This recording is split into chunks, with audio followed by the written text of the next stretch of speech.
Hey, comme vous l'avez vu dans le titre, je reviens pour vous faire une vidéo énorme haul. Cette vidéo va être un petit peu particulière parce que je vais regrouper d'abord tout ce que j'ai reçu des maisons d'édition, donc tout ce que je leur ai demandé, et quelques achats que j'ai fait au cours des derniers mois, même si je n'ai pas fait beaucoup d'achats, vous allez le voir. Ce que je vais faire, c'est que je vais commencer par vous présenter tous les tomes 1, donc les nouveautés, puis je vais vous présenter les suites. On commence par la maison d'édition Pika avec Sister and Vampire tome 1. Alors c'est un José, je crois, avec donc du fantastique, de l'érotisme, de l'action. On suit Elena qui est une jeune religieuse qui voue vraiment sa vie à l'église. Elle va rencontrer Richter qui est un jeune vampire assez ténébreux, le schéma classique, qui va lui faire découvrir des plaisirs qui lui étaient, on va dire, interdits. Donc en fait il va mettre sa foi à l'épreuve. La jeune femme va tout faire pour résister au plaisir sensuel que lui procure ce jeune homme. Elle va tout faire en fait pour prouver, pour montrer qu'il n'est pas mauvais, que ce n'est pas juste un mauvais vampire. De la religieuse ou de l'insatiable créature de la nuit, qui cédera le premier? On va dire que c'est toujours un peu le schéma classique, on veut juste montrer l'érotisme, donc on va dire que pour ce tome 1, l'histoire elle n'est pas non plus oufissime. J'ai un peu peur parce que ça ressemble un peu à un manga que j'avais présenté dans mes déceptions manga, je ne sais plus, Midnight quelque chose, Divine Midnight ou Midnight Divine, je sais plus ce que c'était. C'était un peu le même truc. Voilà, en fait les dessins sont extrêmement beaux, ça nous fait un petit peu envie, ce petit vampire, voilà. Je veux dire, on aimerait bien être à la place de la jeune religieuse, hein. Évidemment. Je veux dire, le vampire il est sexy as fuck, enfin c'est pas possible de faire plus sexy que ça. Donc forcément j'adorais parce que c'est de l'érotisme, j'en lis absolument jamais de l'érotisme. De plus, comme j'ai déjà dit, les dessins sont extrêmement beaux. Un petit peu sceptique au niveau de l'histoire, mais j'attends avec impatience la suite parce que voilà, j'ai quand même adoré lire ce manga. Je vous le conseille si vous aimez l'érotisme, mais si vous cherchez une histoire vraiment complète, complexe, tout ce que vous voulez, c'est peut-être pas ce qu'il vous faut. Alors au fur et à mesure on va mettre les mangas ici pour que vous voyez à quel point j'ai reçu énormément de mangas. On continue avec la nouveauté qui a fait parler d'elle partout, c'est Eden Zero. J'ai reçu la fameuse box que tous ceux qui font partie du service presse ont reçu. Donc j'ai reçu le t-shirt, tous les goodies, etc. Donc au niveau de la communication, vraiment de la hype, Pika a très bien géré. Si vous ne voyez absolument pas quel est ce manga, vous devez vivre dans une grotte parce que vraiment on a entendu parler de partout. C'est du même auteur que Fairy Tail, donc vous comprenez un petit peu la hype. Dans cette histoire on suit Rebecca qui est une bicubeuse d'après mes souvenirs, qui cherche vraiment le million de vues. En fait c'est le même principe que YouTube avec les youtubeurs, sauf que ça s'appelle des bicubeurs. Donc avec son chat Happy, elle est à la quête voilà, des millions de vues.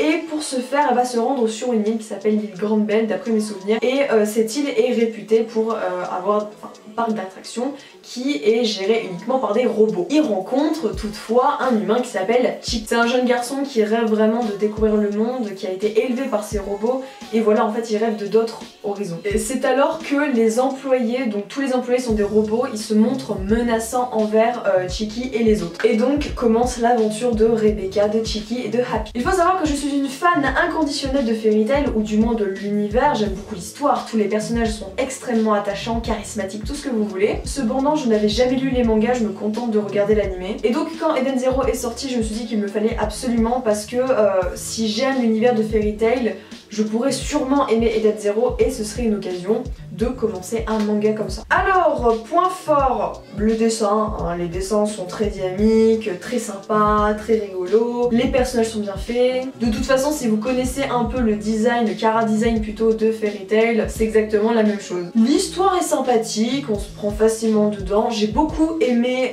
les dernières pages. Ça donne beaucoup de suspense, ça donne vraiment envie de lire la suite. J'ai beaucoup aimé le fait de mettre une bicubeuse, donc clairement une youtubeuse, hein, on va pas y aller par quatre chemins. Ça fait un lien avec notre monde, je sais pas si vous voyez ce que je veux dire. Et du coup j'ai trouvé ça hyper sympathique. Si vous avez vraiment beaucoup aimé Fairy Tail, je suis sûre et certaine que vous aimerez Eden Zero. Cependant, quelques trucs m'ont un petit peu chagriné. Bon, déjà, vous l'avez vu, les personnages ressemblent énormément à ceux de Fairy Tail, voire c'est les mêmes en fait. On retrouve Happy, alors là il s'est pas fait chier, il a pris exactement le même personnage, il a mis exactement le même nom. On reconnaît facilement Lucy, on reconnaît Natsu à la place de Chicky.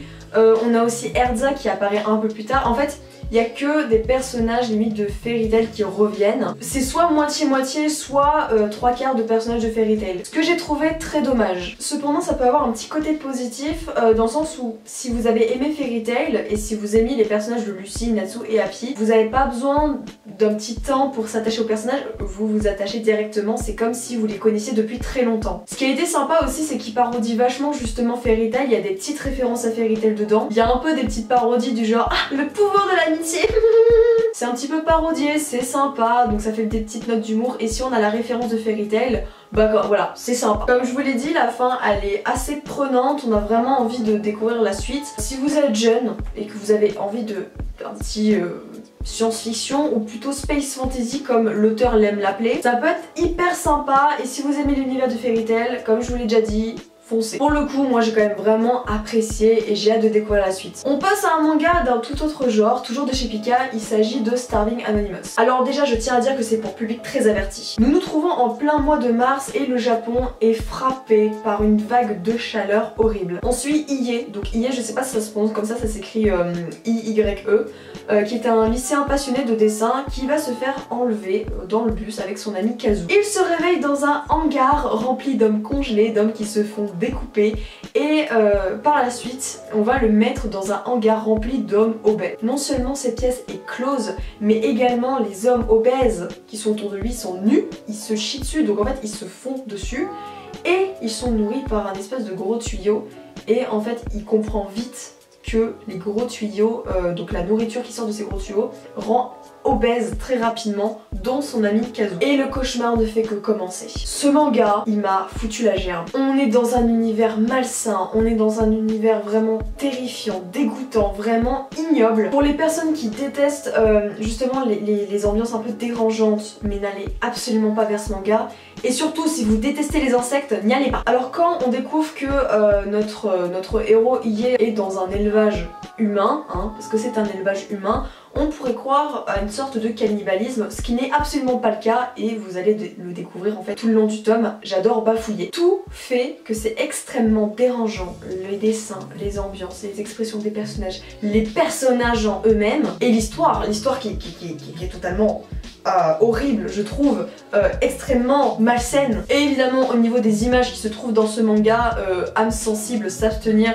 Je vais pas mettre les images les plus gore dans cette vidéo parce que déjà ça pourrait vous spoiler beaucoup de choses. Voilà, j'ai pas envie que vous gerbiez en pleine vidéo. Il faut savoir que j'adore l'horreur, le gore, tout ce que vous voulez et que même moi j'ai été un petit peu choquée, un petit peu dérangée et comment dire, j'ai eu quelques nausées en lisant ce manga. Cependant l'histoire elle est vraiment très bonne, hein. C'est pas parce que c'est dérangeant que c'est parfois un petit peu malaisant, malsain, tout ce que vous voulez, que c'est un mauvais manga. Au contraire, ça peut être un très très bon manga. C'est le cas ici. L'histoire est très bonne, il y a du suspense, il y a plein de mystères. J'ai adoré et j'attends la suite avec impatience. Énorme bonne surprise. Alors là, ça va aller un peu plus vite puisqu'on va passer aux suites. Donc si c'est des suites et que je ne dis pas les résumés, c'est que j'en ai parlé dans d'autres vidéos. N'oubliez pas que de toute façon, à chaque fois, je vous mets toute la liste des mangas en barre d'infos avec les liens vers les sites. Donc j'ai reçu le tome 2, 3 et 4 de La Courtisane d'Edo qui était un énorme coup de cœur shoujo. Ambiance toujours aussi sympa, le rythme est excellent, ça avance ni trop lentement ni trop vite dans la relation entre les deux personnages principaux. On en apprend un peu plus sur le meurtre des parents de notre Akane. J'ai vraiment dévoré les 3 tomes à la suite alors que normalement je fais quelques pauses quand même pour pas me dégoûter du manga ou autre. Mais là j'ai pas pu m'arrêter en fait, ça passait tout seul. C'est toujours mon coup de cœur shoujo vraiment préféré de tous les temps. Je vous le conseille à 100% si vous aimez les shoujo ou alors que vous les commencez avec une histoire assez originale, avec une autre époque, etc. Foncez. J'ai eu ensuite le tome 2 et 3 de La Princesse et la Bête. Alors autant le tome 2 j'étais pas extrêmement fan, je trouve que le rythme est redescendu d'un coup en fait. Le tome 1 il était parfait, il était génial. Et justement, comme j'étais habituée au rythme exceptionnel justement du tome 1 où on apprenait plein de choses, où le rythme était très bon, j'ai été un petit peu déçue par le tome 2. Cependant, le tome 3 rattrape tout. Il se passe beaucoup de choses dans le tome 3 qui sont très intéressantes, ce qui fait d'ailleurs évoluer la relation amoureuse entre les deux héros. On en apprend aussi beaucoup sur le passé de Salifi. Donc voilà, autant le tome 2 il m'avait un petit peu déçue parce que voilà, j'avais adoré le tome 1 et j'étais tellement habituée à, comment dire, à la perfection du tome 1 que voilà, mais le tome 3 rattrape tout. Et pareil, je vous le conseille à 100%, il n'y a aucun doute là-dessus. J'ai ensuite reçu le tome 3 de l'Atelier des Sorciers. Pareil, l'Atelier des Sorciers c'est vraiment un manga que j'aime énormément l'univers des sorciers, de la magie. Je pense que vous l'avez remarqué un peu avec ce que je peux produire sur Instagram, etc. Par contre, je tiens à dire que les dessins, oh my god, mais les dessins envoient du pâté en fait, c'est genre, oh, mais c'est trop beau en fait, c'est trop beau, j'ai pas les mots. Tout est beau, même les objets, je vous jure, je les détaille tellement ils sont beaux. Même quand les personnages lancent leur sort, je trouve ça juste... Ah, pour ce qui est de l'histoire, on commence un petit peu à avancer. Le rythme est pas mal, c'est assez lent, on a le temps de découvrir les personnages, leur histoire, tout ça. En fait, c'est vachement aussi un manga contemplatif. Ce manga, si vous aimez vraiment l'univers un petit peu des sorciers, etc., je vous conseille, mais à 100%. Mais pareil, on va croire que je fais du lèche-cul comme Akana, mais Pika, ils font une très bonne sélection des mangas. Une autre suite, c'est le tome 6 de To Your Eternity. To Your Eternity, je l'avais présenté dans une vidéo favori il y a un an, donc ça fait toujours partie de mes favoris. Les dessins, toujours aussi sublime, l'histoire toujours aussi triste. Ah mais l'histoire est très prenante, hein. Elle est parfaite l'histoire. Si on peut voir que dans les premiers tomes l'histoire elle est assez lente à se mettre en place, c'est assez aussi contemplatif, on découvre le personnage Im, ce que c'est, etc. Ah bah là clairement au fur et à mesure des tomes il y a toujours de plus en plus d'action. Même si à la fin de celui-ci on revient à quelque chose d'un peu plus lent. Et je dois vous avouer que comme tous les tomes de To Your Eternity, j'ai chialé. Comme je l'avais déjà dit, c'est un manga très dur, faut vraiment pas avoir peur de voir mourir les personnages parce que c'est ce qui se passe tout le temps à chaque tome. Il n'y a pas un tome où tout le monde vit, hein. Tout le monde a survécu. Non, ça existe pas avec ce manga, non. D'ailleurs, c'est un des mangas qui a vachement développé ma sensibilité à la lecture. Ma sensibilité, je veux dire, qui est tristesse, etc. Parce que j'avais pas du tout l'habitude de pleurer ou autre pour un manga. Pareil, c'est un manga, mais waouh, mais foncé. L'histoire est très particulière et un peu spéciale. On passe à ce manga-là. Alors, ce manga-là, je vais pas dire le nom parce que je sais pas vraiment comment ça se prononce. J'ai donc reçu le tome 5, j'ai aussi reçu le tome 7, mais comme j'ai pas le 6, bah j'ai pas pu lire la suite. Je crois pas que je vous en avais parlé de ce manga-là, donc je vais vous raconter un petit peu l'histoire vite fait. En fait, on se situe dans un monde où il y a eu la guerre, et en fait, pour gagner cette guerre, on a pris des personnes un petit peu spéciales, etc. Et on les a transformées en divins. Donc en fait, ces personnes ont muté. Il y a des centaures, il y a un minotaure, il y a un loup-garou. Sauf qu'après la guerre, tous les divins, ou presque, ont perdu la tête. Et donc, ils vont causer beaucoup de meurtres, de massacres. Et parmi eux, il y a un de ces divins qui est Ankh, donc qui est un loup-garou, qui va s'occuper d'éliminer tous les divins. Il va faire la rencontre d'une jeune fille. Et cette jeune fille avait un père qui était aussi un divin. Enfin bref, du coup on va suivre un peu leurs aventures dans la traque de certains divins, pourquoi ils sont devenus fous, qui contrôle tout ça. Les scènes de combat elles tuent niveau graphisme. Alors je peux pas dire que c'est un gros coup de cœur, l'histoire passe crème, je veux dire le manga il fait son taf. J'ai quand même beaucoup aimé, sinon je ne continuerai pas. Il faut savoir que genre ça peut-être je l'ai reçu le tome 5, mais les 4 premiers tomes je les ai achetés. Donc je veux dire si j'aimais pas j'aurais pas continué à acheter. On s'attache pas mal au personnage, surtout à la jeune fille. Même si les divins ont viré fou, ils ont pas viré fou pour rien. Alors vous avez compris qu'il y a forcément des divins qui meurent, qui sont tués. Et à chaque fois qu'il y en a un qui est tué, ça m'arrache le cœur. En fait, ils font tout pour que ça vous arrache le cœur. Vous avez forcément de l'empathie envers ces divins, même si ils ont fait des massacres. Il y a quelques scènes un peu trash, mais c'est vraiment un manga que je conseille pour tout le monde. Et puis de toute façon, je le continuerai et je vous ferai part de mon avis au fur et à mesure. J'ai fini avec Pika, je vais donc pouvoir passer à la maison d'édition Nobinobi. Il m'a envoyé donc le tome 1 de Tant qu'il est encore temps. Et c'est un shoujo kids. On va donc suivre Misaki qui est une jolie jeune fille qui fait donc sa rentrée. Et elle va malheureusement tomber et faire face à Rei qui est surnommé donc le roi démon dans tout le lycée. Enfin non, c'est pas un lycée, c'est un collège, excusez-moi. Rei ne va pas avoir l'habitude, mais Misaki va lui tenir tête et Rei donc du coup ça va lui plaire parce qu'elle lui résiste, etc. Et donc il va s'attacher à elle. Même si le cœur de Misaki penche plutôt pour Yota qui est un jeune garçon qui est très dévoué aux autres. Cependant Misaki a un lourd secret puisque elle est atteinte d'une maladie très grave et donc le temps lui est compté. Pour les dessins,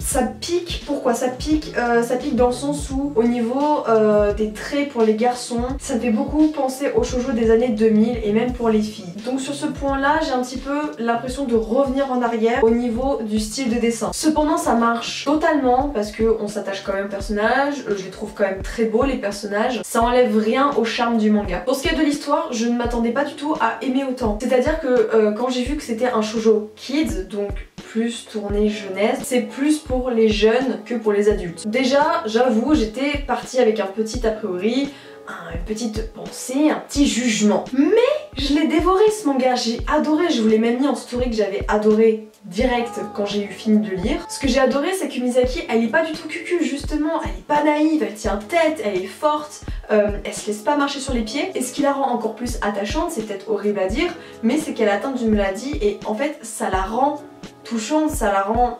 Je sais pas comment vous expliquer. Surtout que pour ce manga là, j'ai fait exprès de pas lire le résumé pour pas me spoiler parce que c'est vrai que dans les résumés, des fois on a des spoils et du coup bah ça gâche un peu le charme de l'histoire et ça gâche donc des découvertes. Et vous voyez sur le résumé de l'histoire, et même je suis désolée du coup de l'avoir dit mais j'étais obligée d'en parler parce que c'est ça qui fait aussi un charme pour le manga. Voilà, dans le résumé c'est mis en fait qu'elle a une maladie rare et que elle va bientôt mourir. Et en fait, le fait de ne pas lire le résumé et donc de ne pas savoir dès le début qu'elle avait une maladie, je l'ai découvert comme ça dans le manga et j'ai adoré. En fait, c'était très bien mis. Donc écoutez, j'ai adoré ce Shoujo Kids, je le recommande mais à 100% même pour les personnes qui sont un peu plus de mon âge, qui aiment les shoujo, hein, voilà. Mais alors pour les jeunes filles ou les jeunes garçons qui aimeraient débuter dans le shoujo mais voilà qui sont assez jeunes, veulent peut-être pas voir du fricotage en masse, c'est parfait. J'ai ensuite reçu le tome 4 et donc le dernier tome de Toi ma belle étoile. J'ai adoré, c'est un manga qui, voilà, qui se finit du coup en 4 tomes. L'histoire est très bien gérée, le rythme est très bien géré. C'est peut-être un petit peu lent pour certaines personnes mais moi je me suis habituée justement à des mangas qui sont un peu plus lents. Et j'ai totalement adoré la fin. La fin je la trouve hyper poétique. Hyper douce, hyper belle, vraiment magnifique, qui va parfaitement en fait avec l'ambiance générale du manga. On reste totalement dans le même univers, la même ambiance. On passe à une autre maison d'édition, donc là ça va être un petit peu particulier, et oui, pour une fois je ne vais pas faire de revue yaoi, voilà, une vidéo spécifique pour un manga. Donc vous savez de quoi je vais parler, hein. Je vais parler d'un manga de la maison d'édition Taifu Comics. Je vais pas dire le nom parce que c'est trop long et que mon accent et tout ça va pas le faire. Gros bouleversement dans mon classement yaoi, il prend la première place, vraiment. Genre c'est mon préf. Alors comme pour les yaoi, généralement je suis extrêmement nulle pour vous raconter les histoires, je vais tout simplement lire le résumé en essayant de mettre une petite intonation. Le clan des Oyamato est le plus important de toute la région du Kanto. À la suite d'une déception amoureuse, le 4e descendant de la famille, Tatsuyuki, passe ses journées à se lamenter sur son sort. Son homme de main décide donc de l'envoyer à Fukuoka en tant que responsable d'un des groupes du clan pour lui permettre de gagner un peu d'expérience dans le milieu. Cependant déprimé et ne parvenant pas à trouver la motivation nécessaire, il finit par boire plus que de raison et s'endort au beau milieu d'un parc public dès sa première nuit. C'est alors qu'il se fait enlever par un mystérieux garçon. Ouh là là! Les dessins, les expressions, les personnages, les caractères.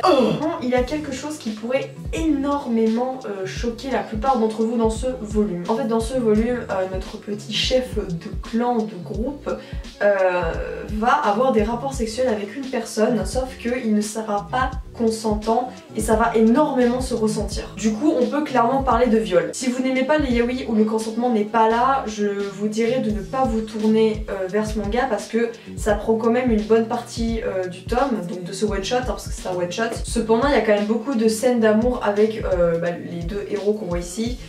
Beaucoup de scènes de tendresse qui viennent justement rattraper le tout, que ce soit au début, à la fin, au milieu, partout. Après voilà, faut pas oublier qu'on est dans un contexte de gang, donc évidemment qu'il y a des vols, des viols, des meurtres, tout ce que vous voulez. Bon bah on va crever de chaud avec le soleil, c'est parfait. Je continue avec la maison d'édition Ototo, j'ai l'impression que ça n'en finira jamais. Et donc j'ai reçu le tome 1 et 2 de Mighty Romantic Comedy Is Wrong As I Expected.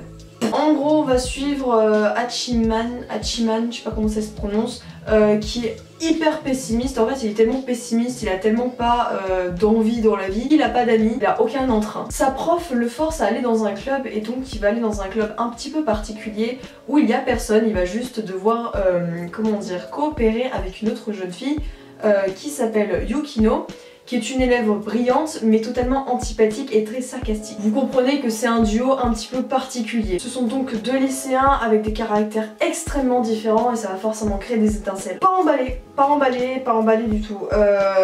Autant il y aurait du potentiel et je pense que ça passerait largement mieux en animé qu'en manga. Aussi je suis pas du tout fan des dessins. Alors là c'est Ototo, il m'a un petit peu déçu sur ce coup là. Je suis pas du tout fan des dessins. L'histoire est plutôt sympathique, je peux pas dire non plus que c'est nul, mais je pense pas que ce soit mon type de manga. Je sais pas encore si je vais demander la suite ou pas pour voir comment ça évolue et pour voir si je vais peut-être apprécier par la suite. Mais pour l'instant, c'est pas... Voilà, c'est pas mon kiff du tout et je le recommande pas parce que voilà, je pense que ça passe largement mieux en animé. Je finis sur une note beaucoup plus positive pour Ototo. Il s'agit du tome 2 et 3 de Made in Abyss. Made in Abyss que j'avais présenté dans une autre vidéo. J'avais dit quand même que j'avais bien aimé, j'avais adoré les dessins, l'ambiance, les couvertures sont absolument divines. Et bah là clairement c'est un gros coup de cœur. Ça devient de plus en plus intéressant, ça devient de plus en plus intriguant. On apprend plus de choses sur les personnages, il y a de plus en plus de mystères qui nous sont dévoilés. Les personnages sont de plus en plus attachants. Il y a quelque chose qui me faisait peur dans le tome 1 que j'avais dit en vidéo, c'était les allusions sexuelles un petit peu déplacées. Voilà, je trouve que c'était un petit peu déplacé. Il y en a presque pas du tout en fait dans le tome 2 et 3. Je pense que c'était pour rendre le tout un peu plus léger dans le tome 1, même si le style peut laisser penser que ça peut être plus tourné pour les enfants ou un public jeune. C'est absolument pas pour les jeunes, c'est limite pour un public averti pour moi. Il y a des scènes extrêmement choquantes et très violentes comme, je vais peut-être un peu spoiler même si je dis pas le contexte, il y a des scènes d'amputation, il y a des scènes où on voit les personnages avec les yeux injectés de sang qui coulent, tous les orifices en fait qui saignent. Il y a vraiment des scènes de mort, il y a des scènes trash. Je m'attendais tellement pas à ça quand j'ai lu le tome 1. Pour moi dans le tome 1 c'était quelque chose d'assez quand même mignon. Même si ça se voyait que l'ambiance était un petit peu sombre, voilà. L'histoire est intrigante et ça efface absolument toute niaisitude qu'il y aurait pu avoir dans le tome 1 ou autre. Est-ce que je conseille? Mais oui, à 100%, c'est vraiment un gros coup de cœur celui-là. On avance avec une autre maison d'édition, donc Doki Doki. Je vais commencer par le tome 1 et 2 de Killing May. Pour le résumé, je vais le lire parce que je suis incapable d'expliquer l'histoire. Des disparitions enchaînent, des corps de lycéennes qui brûlent en pleine salle de cours, des êtres humains transformés en diamants. Ces affaires tragiques sont liées à l'apparition d'un labyrinthe surnaturel qui engloutit tout, dont on ne peut en réchapper sans résoudre une énigme. Lycéen enjoué, Yue parvient à échapper in extremis à ce piège mortel avec l'aide de Saeko, une jeune fille dont la sœur a péri sous l'effet du labyrinthe. Tous deux mènent désormais une enquête risquée sur un certain Maze qui serait à l'origine du mal. Contrairement à ce que j'aurais pu penser, j'ai adoré le manga. C'est une petite série qui se finit en 4 tomes, donc j'avais un petit peu peur. J'ai adoré, les dessins sont très bons, les personnages je les adore, vraiment je me suis attachée autant à Saeko que à Yue. Ils ont des caractères assez différents mais qui se rejoignent sur certains points, ce qui fait que ça fait un duo intéressant. L'histoire est grave originale, grave entraînante, j'ai vraiment envie de découvrir la suite. C'est un gros coup de cœur de Doki Doki parce que c'est vrai que Doki Doki ils font pas mal de séries très courtes. Vous allez voir après que j'ai été déçue par certaines. Là j'ai vraiment beaucoup aimé. On passe à une petite nouveauté shoujo, j'ai reçu le tome 1 et 2 de Strange Dragon. C'est une petite série qui se finit en 3 tomes, donc on suit l'histoire d'une princesse en gros qui pour prouver, comment dire, comme en fait elle est métisse, elle doit prouver sa valeur et pour ce faire elle doit ramener avec elle comme compagnon un dragon. Sauf que les dragons normalement je crois qu'ils sont blancs, elle va en ramener un rouge, donc les dragons rouges sont des dragons mutants et de toute façon elle a pas beaucoup de choix puisque les dragons n'existent plus, c'est le seul qui reste. Les dessins sont très beaux, j'ai beaucoup aimé le personnage masculin, donc le dragon, qui est extrêmement attachant, qui est extrêmement timide, gentil, qui rougit assez souvent, mais qui reste derrière ça assez courageux, assez vaillant pour protéger sa jolie princesse. Ça tourne pas trop autour du pot, ça va quand même assez rapidement pour ce qui est du rythme, donc c'est vraiment pas mal. Franchement, j'en attendais pas autant pour une série qui se finit en 3 tomes. L'univers est extrêmement sympathique, cependant il y a quelque chose dans le tome 1 que j'ai pas vraiment apprécié, c'est que le tome 1 est divisé en 2. C'est-à-dire que vous avez une première partie donc sur l'histoire principale, et tout ça va. Genre la seconde partie qui sont sur des hors-série, enfin des trucs qui ont rien à voir, des histoires qui ont rien à voir. J'ai trouvé ça hyper dommage parce que déjà que ça se finit en 3 tomes, ça nous enlève vachement d'éléments d'histoire, ça nous enlève en fait vachement d'histoire tout court. Puis même ça casse en fait le rythme de lecture, le rythme du manga. Voilà, il passe crème, je m'emmerde pas du tout quand je le lis, donc je sais pas, je suis un petit peu mitigée mais je l'aime quand même beaucoup. On passe ensuite aux séries. Il y a pas mal de séries, vous savez, que j'avais présentées en vidéo et qui se finissent, notamment donc le tome 2, 3 et 4 qui finissent Birdcage Castle. J'ai adoré. Alors autant les dessins je suis absolument pas fan, mais genre vraiment pas. En fait ça me perturbait de plus en plus ces dessins là au fur et à mesure des tomes, mais l'histoire est excellente, la fin est excellente, donc sur ce point là ce manga a fait un sans faute. C'est un manga très dur mais j'adore ce style de manga justement un peu survie, énigme, je vous le conseille fortement. On passe ensuite à un manga, si vous avez suivi mes vidéos un petit peu l'année dernière, je l'avais présenté et je l'avais adoré, il s'agit du tome 4 de Drop Frame. Drop Frame aussi qui se finit en 4 tomes, donc c'est le dernier tome. Alors autant j'avais adoré le concept, j'avais adoré l'histoire, je n'ai pas spécialement aimé la fin. C'est-à-dire que nous avons une fin sur un certain point, une fin qui n'est pas très heureuse, une fin qui vous laisse un petit peu perplexe, qui vous frustre un peu. Et vous avez aussi une autre fin qui vous annonce en fait un élément de l'histoire clé, à savoir qui est la personne qui tue la petite Lou. Donc vous la connaissez mais vous ne savez absolument pas à la fin pourquoi elle a fait ça. Évidemment cette personne elle n'est pas découverte par les autres personnages, elle est découverte uniquement par le spectateur, et le fait de ne pas savoir du tout pourquoi cette personne fait ça, et bah ça m'a énormément frustrée, pas du tout satisfaite en fait de cette fin. Ça aurait pu être mieux fait, j'aurais bien aimé notamment 1 ou 2 tomes en plus au moins pour expliquer pourquoi cette personne a fait ça et quelques autres éléments de l'histoire. Donc voilà, un petit peu déçue, ça reste un bon manga pour l'histoire mais voilà la fin elle m'a trop frustrée. On passe ensuite au tome 3 de Routine, donc Routine c'est un manga qui se finit en 3 tomes. J'étais un petit peu sceptique au début pour ce manga là, je crois que j'en avais fait un petit peu part dans une autre vidéo. J'ai pas mal aimé le 3e tome, faut savoir que le 1er et 2e tome j'étais pas non plus fan de ouf. Je lisais sans trop de conviction. 3e tome, il est plutôt sympathique. Je me dis que je peux pas trop être exigeante envers un manga qui se finit en 3 tomes. L'histoire est développée comme il faut, la fin est très bien. Au moins cette fin, elle ne me frustre absolument pas. Je la trouve parfaite. Donc en fait, il y a beaucoup d'éléments qui s'équilibrent qui font que c'est quand même un bon manga qui fait bien son taf. C'est juste que bah, moi j'ai tellement lu de mangas dans ce type là, de voyage dans le temps, etc. que je suis un petit peu habituée et il n'y a rien qui m'a étonnée, émerveillée, choquée. J'ai ensuite reçu les tomes 3 et 4 de Chimère, pareil, une série qui se finit en 4 tomes, donc c'est la fin. Chimère qui était un manga que j'appréciais pas mal, qui avait beaucoup de potentiel, les dessins toujours aussi fabuleux, très détaillés, très beaux, très expressifs, des personnages hyper cool aussi. Cependant aussi une grosse frustration, pourquoi? Parce qu'on se rend compte que l'auteur n'a pas pu faire tout ce qu'elle voulait dans ce manga. Je m'explique. Je suppose qu'elle n'a pas pu faire autant de tomes qu'elle voulait, c'est-à-dire que l'histoire est bâclée. En fait, il y a une fin très inattendue. En fait, si vous voulez, on suivait les deux personnages et d'un coup, pom, ça s'arrête. Et j'ai compris que l'auteur n'a pas pu faire ce qu'elle voulait, puisqu'elle s'excuse en fait. Bah, elle aurait voulu continuer l'histoire, qu'il y a énormément de points de l'histoire qu'elle n'a pas pu développer ou même aborder. Ce qui fait que à peu près au milieu du tome, donc vous voyez ici, tout ça, ce sont des explications. Donc vous voyez, ça fait beaucoup d'explications sur le monde, sur la maladie de la chimère, d'autres gangs, d'autres personnages, leur histoire, leur passé. Alors vous voyez que c'était extrêmement complet, hein, autant d'explications. L'univers était très complet, il y a des personnages qu'on n'a jamais vus malheureusement. Personnellement, quand j'ai vu qu'il y avait tout ça à lire, j'ai pas eu trop envie de lire. J'ai lu vraiment en diagonale, on va dire. Mais c'est ouf comment l'univers était extrêmement bien travaillé, comment les éléments étaient riches, comment l'univers était riche en fait. Chimère était extrêmement prometteur, voilà, mais la fin n'est pas là. Il n'y a pas de fin en fait, voilà, ça se finit comme ça d'un coup. Bah écoutez, je trouve ça extrêmement dommage. Pour le coup, je le conseille pas parce que c'est extrêmement frustrant vu que bah il y a plein de trucs qui sont pas racontés et qu'il n'y a pas vraiment de fin. On passe à quelques notes un peu plus positives, cette fois-ci avec le tome 3 et 4 de Kennen. Kennen, vous savez que c'est un manga que j'apprécie beaucoup, mais alors là, avec ces 2 tomes, notamment le 4e, avec une couverture juste trop mignonne, il m'a séduite totalement. Je dois l'avouer, il m'a totalement fait pleurer en fait à la fin. Il y a une scène extrêmement touchante. Si vous aimez l'univers japonais, folklorique, etc., c'est parfait pour vous. Moi j'aime beaucoup, les dessins sont très beaux, l'ambiance est très belle, les personnages hyper attachants. Dans le tome 4, on en apprend enfin un peu plus sur notre personnage principal, donc le Mononoke. On en apprend plus sur son passé, sur son histoire, et on en apprend un peu plus sur ce que ressent comment il s'appelle? On apprend justement un peu plus sur ce que ressent le Reiken par rapport au petit garçon mi-singe, hyper touchant.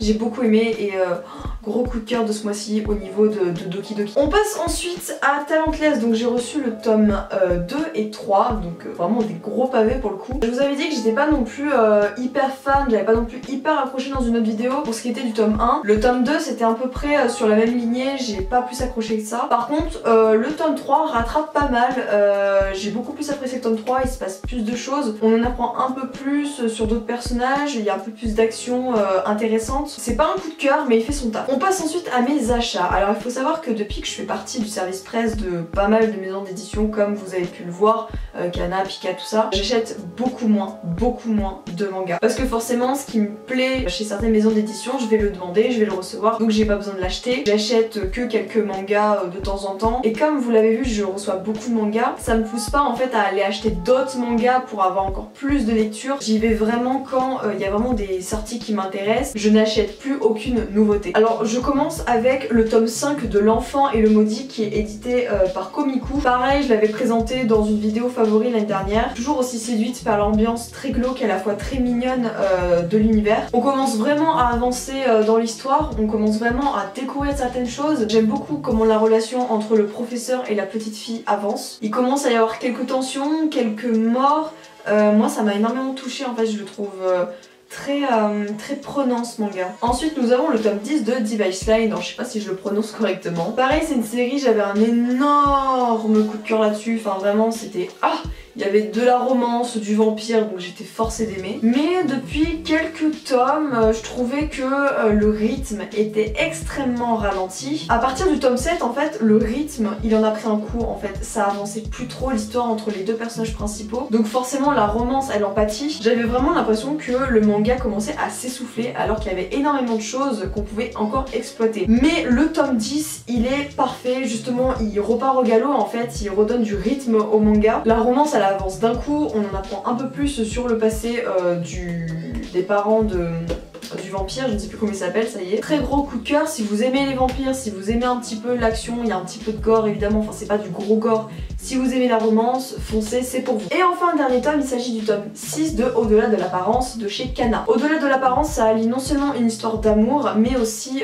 le côté artistique, le côté créatif, puisque on va parler beaucoup de beaux-arts là-dedans. C'est pour ça que j'ai adoré en fait le manga de base. Autant j'avais adoré les 5 premiers tomes parce qu'il y avait un rythme, il se passait quelque chose à chaque fois, autant le tome 6, il se passe pas grand-chose. Alors je pense que c'est pour faire une petite pause, comme dans énormément de shoujo, une petite pause pour qu'on déguste un petit peu plus le manga, même si le rythme il est pas aussi bon que dans les 5 premiers, c'est que 1 sur 6, je veux dire c'est pas ça qui va gâcher le manga en lui-même. D'ailleurs ça reste un très bon shoujo. Si vous voulez commencer un shoujo, commencez avec du Kana. Donc voilà, j'ai enfin fini cette vidéo haul manga qui comment dire, réunissait réception manga et achat manga, même si vous avez vu que j'ai presque rien acheté parce que sur 3 mois j'ai reçu tout ça et j'avais pas beaucoup de choses à acheter, mais ça vous permet quand même de voir où j'en suis dans mes lectures manga. Il y a quand même quelques pépites parmi tout ce que j'ai présenté et ça vaut vraiment le coup. Voilà, sur ce je vous dis à la prochaine pour une nouvelle vidéo.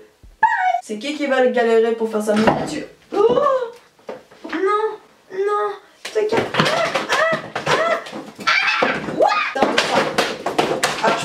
Les mangas, je suis désolée. Oh la vache! Ah, j'ai taché mon mur avec la bougie, parfait. Un vrai plaisir. Comment ils font les gens pour faire genre... vous savez là, des photos genre de miniatures avec 2 putains de piles, là, je sais pas, ils ont un assistant, c'est pas possible, moi je peux pas faire ça. Au secours! Pourquoi moi j'ai pas d'assistant? Pourquoi j'ai pas un petit frère, une petite soeur? Un vrai bonheur. J'en ai marre de ma vie! Pourquoi moi j'ai pas des grosses cuisses là, genre je sais pas moi, des pâtés comme ça je pourrais faire tout tenir sur mes genoux. Bah non, moi j'ai des cotons-tiges à la place des cuisses là. Réfléchissons. Ok, alors maintenant que j'ai réparti équitablement les forces centrifugeuses, voilà, normalement. C'est pas une bonne idée ce que je suis en train de faire, c'est pas une bonne idée du tout. Oh c'est pas une bonne idée du tout.